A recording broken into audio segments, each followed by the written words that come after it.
Welcome to Conversations. I'm Muqtadar Khan, your host, and today I'm going to talk about Donald Trump's frustration with his own allies. Every other day, Donald Trump is now going on this rant about his NATO allies. This is his latest rant. Trump slams allies as Europeans show reluctance to aid US in Iran war. After spending a whole year lecturing the Europeans that they are no good, they are incompetent, they do not spend enough on their defense, they are not ready to fight, they can't fight, they are unwilling to save the Western civilization. Lectures from J.D. Vance, the vice president, at last year's Munich conference, where he accused the West of not respecting freedom of speech, even while his own government here in the United States was locking away students from colleges for being critical of American foreign policy and the genocide that the US was supporting Israel commit in Gaza, while putting students away and shutting down universities and charging for free speech. J.D. Vance had the temerity to go to Europe and lecture them on freedom of speech. And then, of course, Rubio followed it up. And so, in the last 1 year, 1.5 years that the Trump administration has been in power, about 1.25 years, they have humiliated most of the people in the world. They have lambasted, particularly Europeans, and essentially made the case that you're not worthy of being our allies. America is a great power. The only reason why Europe has survived is because the United States has defended it and supported it for decades, and so on and so forth. Now, the first war that Donald Trump fights against a poor global south country that has been under severe sanctions for nearly 4 decades. Iran has been isolated because of US unilateral sanctions and international sanctions imposed in partnership with Europe. One of the reasons why Iran is such a weak state is because the Europeans helped the United States impose sanctions on Iran, or Iran would have been a far more difficult nut to crack if it was free to trade and sell its oil on the market and invest freely. In fact, Iran is one of the few countries that has missed the 30 years of globalization, which has brought countries like India and China among the top countries in the world. And now Donald Trump, with all his talk about how great America is and how he has ushered a golden age in America, how he and he alone has strengthened American military in partnership with another nuclear power, another major power that was built by the United States, which is Israel. It is unable to crush Iran. In fact, is unable to even stop Iran from retaliating. Imagine this, these two superpowers, these two nuclear powers, the US and Israel, with unlimited access to weapons and money, are attacking a country that has been under severe sanctions for 40 years. And that country is attacking nearly 10 other countries, including these two superpowers. And Donald Trump is literally begging for help from Europeans on a daily basis. And it's not just Donald Trump, it's Marco Rubio, it's Pete Sexit every day. And what is interesting is that they could have done this through backdoor negotiations. Like Marco Rubio could have gone there. Donald Trump could have brought in some of the prominent leaders who anyway visit the United States. He could have sat down with his NATO allies in a closed door session, no cameras, nothing, and told them, so, we are sorry we attacked you. We need your help. This is important for the West that we, do whatever we want to do. We are trying to basically destroy a country, and we want to install a pro-Israeli monarch in that country. We need your help, and he could have made a deal with them. He's supposed to be a great deal maker. He could have made a deal with NATO. But no, they're choosing to scold those countries and shame them and insult them into coming to America's help. So on a daily basis, he says, Europe is no good. I don't need Europe's help. Then asks Europe for its help. And when they do not provide that help, he is totally frustrated. It is something so bizarre that I find it like amusing and hilarious as to like they don't seem to have any strategy at all. So for example, I want to share this particular story with you, which is important. That even Italy, a country which is governed by uh, a leader who is supposed to be, Meloni is supposed to be a close ally of the United States. Giorgia Meloni is supposed to be a close ally of the United States. And even she said no. It's very interesting. She refused to allow the United States to use bases in Italy for offensive purposes. And the Europeans have come up with a kind of a clever plan, which Donald Trump cannot get around, which is they say this is inconsistent with international law. So the four countries which Donald Trump has really reached out to is UK, Germany, France, and Italy. These are all G7 countries. In fact, Marco Rubio met with all of them just recently in France, and they have simply refused to help. The help that they are providing is defensive help, and I will show you. I've created a very nice infographics for your benefit to understand how Europeans are. But but first, let me also make this point about Donald Trump. Donald Trump keeps saying America is the greatest power and we don't respect international law. We don't need to abide by international law. We don't need anybody's help, blah, blah, blah, blah, blah. So not only is he begging the Europeans for help, now he's going to start begging the Arab world to pay for this war, because the United States public debt has now reached $39 trillion, which is about 1.3 to 1.4, like 140% of America's GDP. So America's debt is more than America's total annual economy. So let me share with you this particular slide. Now this one. So if you look at this particular slide, this tells you how the main European countries are responding to Donald Trump's, shall we say, the requests. So if you look at Europe, for example, the Italians have just refused any offensive roles. They're only protecting shipping lanes. They're only protecting defensive. Italy has agreed to provide some missile help to the Gulf countries to defend themselves. So interceptors, etc. I don't know exactly which ones they are providing. For example, Poland refused to give its Patriot missiles to defend the Gulf countries because it says we need that against Russia in case Russia attacks. So if you look at this infographic, you can see Italy refused offensive roles, only protecting shipping lanes. France has rejected even the coalition. France is not part of the so-called coalition to protect the Hormuz, but France has sent a ship in the region, prefers autonomous naval presence. So France is actually ahead of the other European countries. It's saying, look, I'm not part of your coalition. I'm not going to participate in any attacks on Iran because they are illegal, which is correct, because they do not have any UN Security Council. The only way a war can become legal is if it is sanctioned by the UN Security Council, and the only reason why that will be allowed is if you're fighting a defensive war, which means the war that Iran is fighting against US and Israel. I'm not talking about the Gulf countries, but all the fighting that Iran is doing against US and Israel is legal because it's defending itself from an external attack. But the Israeli and American attack on Iran is illegal from an international legal perspective because they do not have any authority to do this, and they have not been supported. So this is just an aggression which violates the UN Charter. And so the Europeans are saying you did not go to the UN Security Council and get a resolution to defend this. There is no justification for it. This is illegal. We will not attack Iran.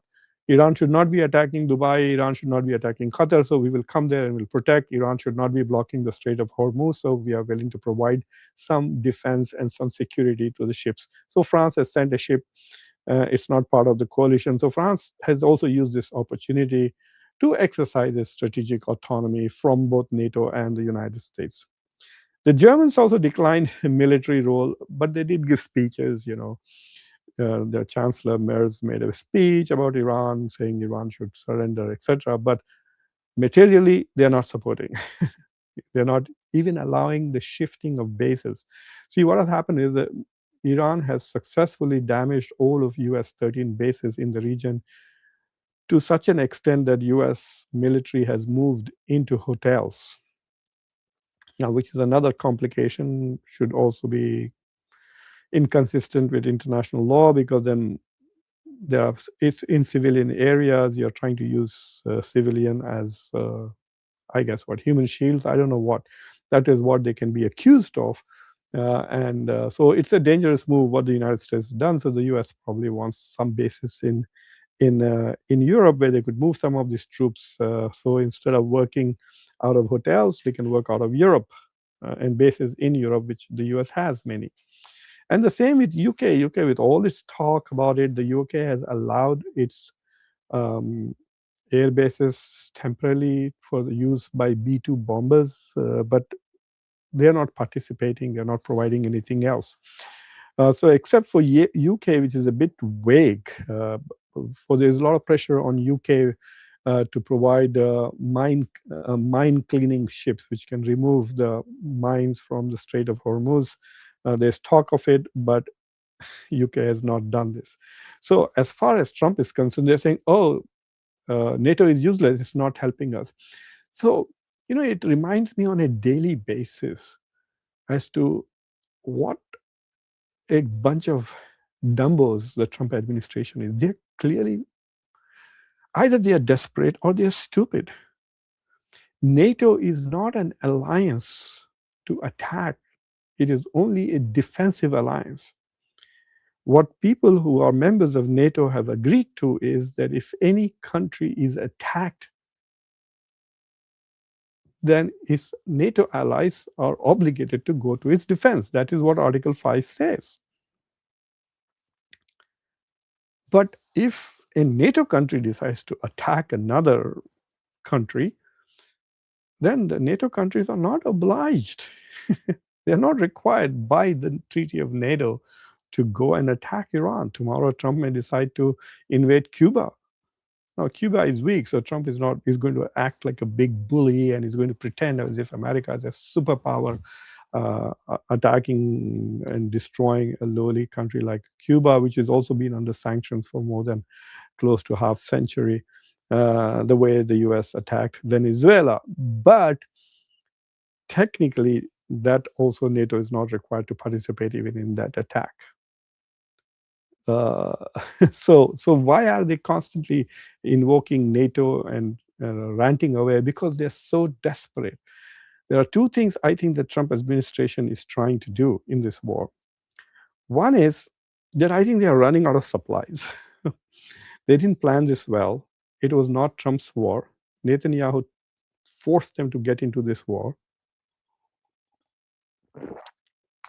They were duped by false intelligence provided by the Israelis to go into this war, thinking this should be over by now. Iran will surrender, Iran will collapse, the regime will be over, etc. That's not happening. In fact, J.D. Vance, in a phone call, literally apparently scolded Netanyahu for misleading them and saying that there would be enthusiastic opposition from the Iranian public to their own regime.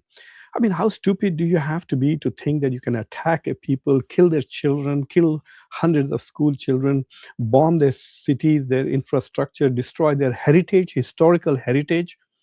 Not all Iranians are like the ones here in America, useless fools who have abandoned their religion, have abandoned their culture, have abandoned their values. And the only thing that they are consumed by is a hatred of their own country and their own government.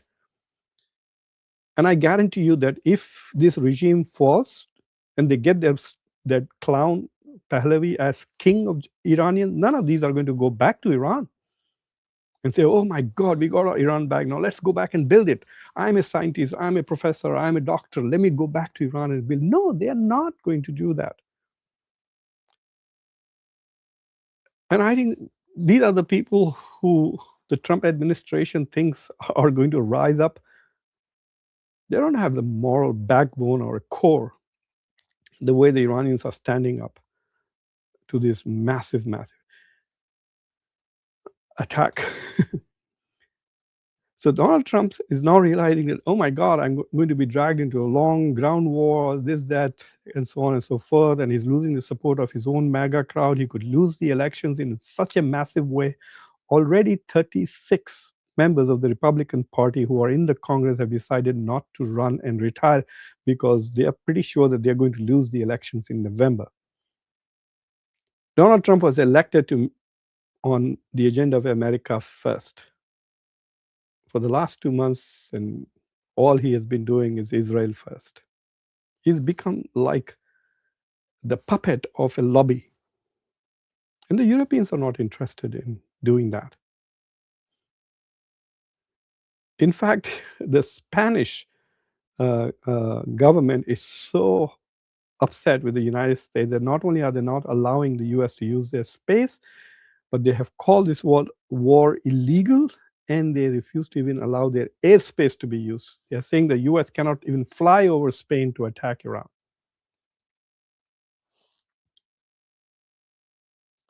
So how are US partners in the Gulf responding? Let's look at the Gulf situation, I find that even more fascinating because the Gulf is involved. I mean, they're getting attacked.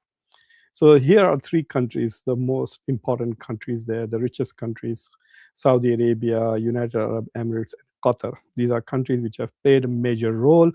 And well, two of them are also members of the Abraham Accords, like Bahrain and UAE.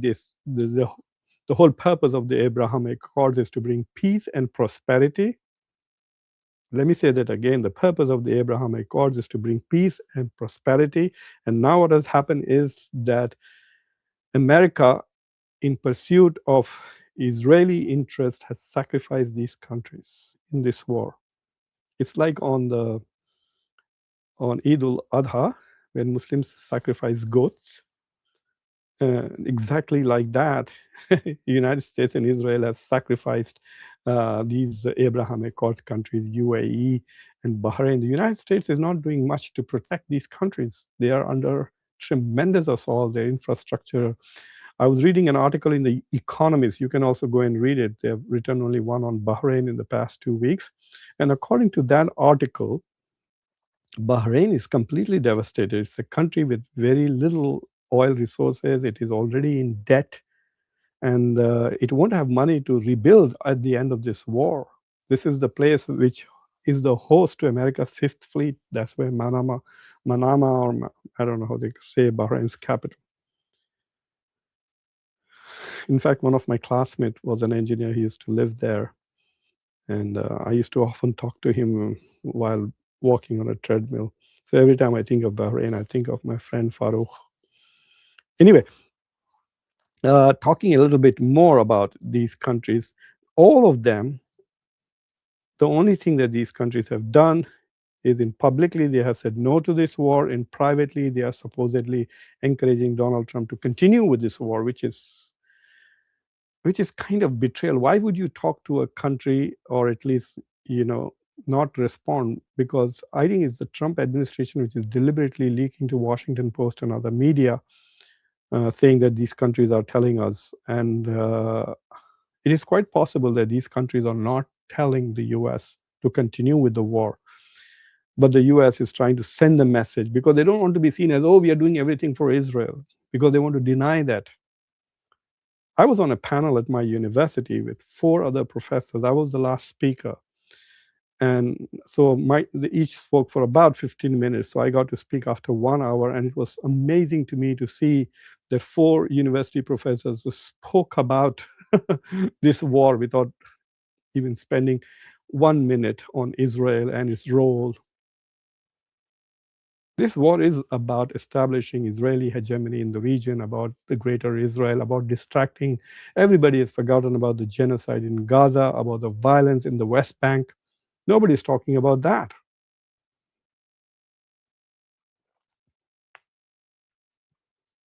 These countries have been duped. These are the biggest victims of this war.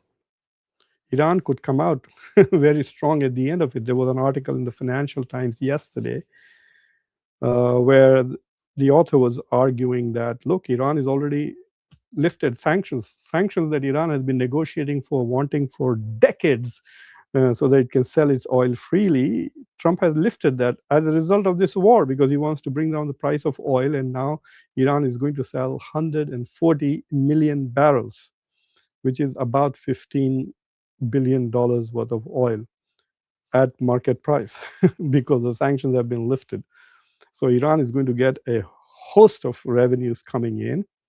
Not only that, they have killed all the moderates and they have empowered the radicals and the hardliners in Iran. It is quite possible that at the end of this war, Iran will withdraw itself from the non-proliferation treaty, the nuclear non-proliferation treaty, and pursue the atom bomb and nuclear weapons. It could become much stronger as a result of this war. Whereas these poor Arab countries will not only have to spend billions of dollars in rebuilding themselves, and if this war ends through negotiations, they may be required to pay reparations to Iran, and they might be forced to pay for the entire war. So what the US is going to do is going to take American taxpayers, and first thing they will do is basically make Israel even richer, pay off all of its damages, replenish all its weapons so it can attack more countries tomorrow. So about $20 billion, $30 billion will be given to Israel right away, very soon. Just watch that. If Republicans win the Congress, they're just going to give the keys to the US Treasury to Netanyahu. And the second thing that's going to happen is the US is going to give a bill to these countries saying, we spend $1 billion a day. We've been fighting this war for so long. Here's a bill for $50-60 billion. And in that, they will add the money that was given to Israel. So Saudi Arabia and UAE and Qatar and other countries will have to pay for their own repairs. They'll have to pay for Iranian repairs. They'll have to pay for Israeli repairs. And they'll have to pay for the American war itself. And at the end of it, they will not be safe.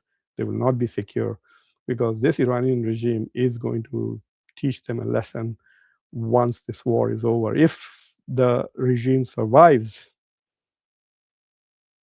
then they are in deep trouble. So coming back to our original point, Donald Trump on a daily basis is realizing that he cannot bully the West and also be the leader of the West and also enjoy the support of the West. One of the things that the unilateralism of Donald Trump is doing is it is destroying the collective identity of the West, even though they want to talk about the West as white and Christian. But they take so much money from the Israeli lobby that then they confuse it with the Judeo-Christian thing and the Israeli thing, etc. So it's not really, when they say white Christian, they also mean Israel or subordinate to Israel. But not everybody in their own parties. So you have a right, which is about white Christian nationalism all over the Western world. But the right of the right is very anti-Semitic. And right now in the US, they become very anti-Israel. In fact, talking about extreme right-wing, AfD, the alternative for Deutschland, for Germany, the most extreme right-wing party of Germany, is also not with Trump anymore on this war.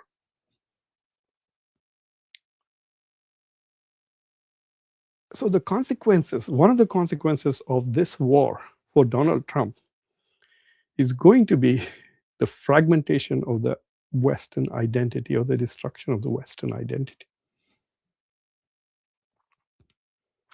Thank you for watching Conversations. I'm Muqtadar Khan, your host. And if you have not already subscribed to this channel, please subscribe to this channel, like this video, press the bell icon, and don't forget to share this video with your socio-political network. If there are some interesting questions or comments, I see a lot of members of Conversations here. So let me just say hello to them. Hello to Sunny Singh. Italy is in recession, can't save its economy. Don't miss a few shows that I will be doing in April. We'll talk a lot more about Italy in April. most of Europe is like that. I don't think that, except Poland, I think there's no other country which has a growth rate of more than 2%.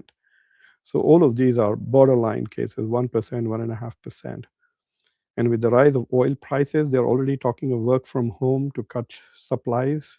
They're becoming like Pakistan. Pakistan, about 2 weeks ago, shut down its schools and universities and told people to work from home. That's what is going to happen in Europe too, Sunny. They've already announced that.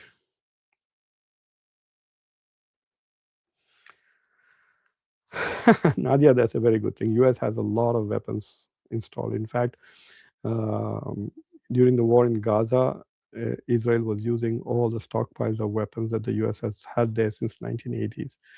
US has military presence there. Joe Biden sent many senior military planners, etc.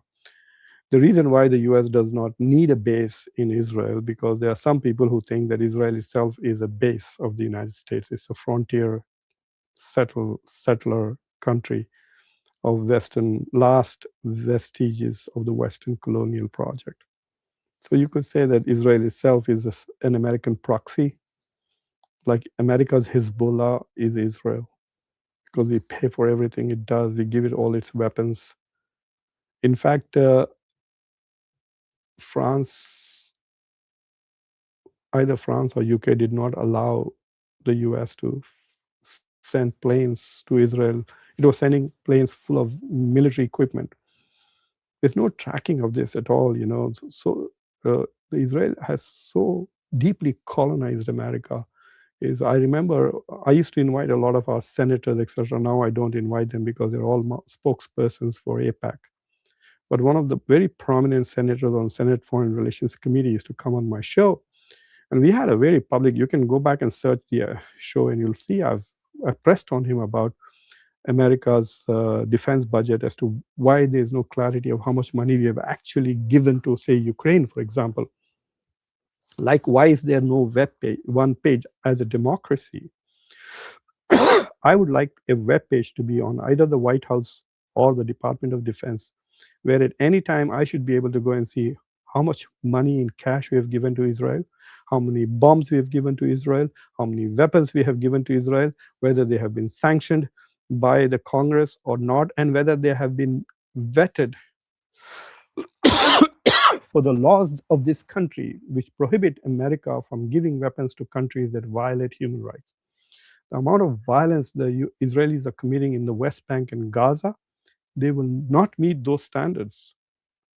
In fact, you can go back and see there was a Senate hearing where I forgot the name of that guy. There's a State Department guy who actually says, oh, Israel is in compliance with all human rights regulations, and so we can give them weapons. And he was having trouble explaining how those weapons were transferred to Israel. Uh,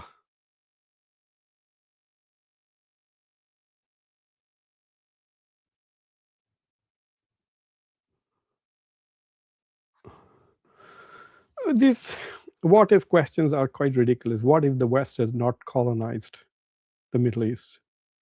What if England had not colonized the Arab world? This would not have happened. There would be no Israel. You can go back. Why go back to 48? Let's go back to 1757. What if the British Empire was defeated by the Mughals and the so-called Sepoy Mutiny of India in 1857? 1757 was the Battle of Plassey.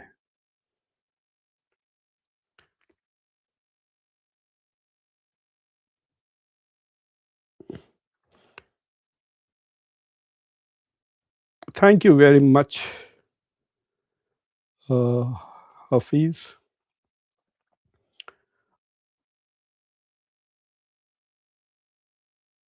Oh, there are lots of problems.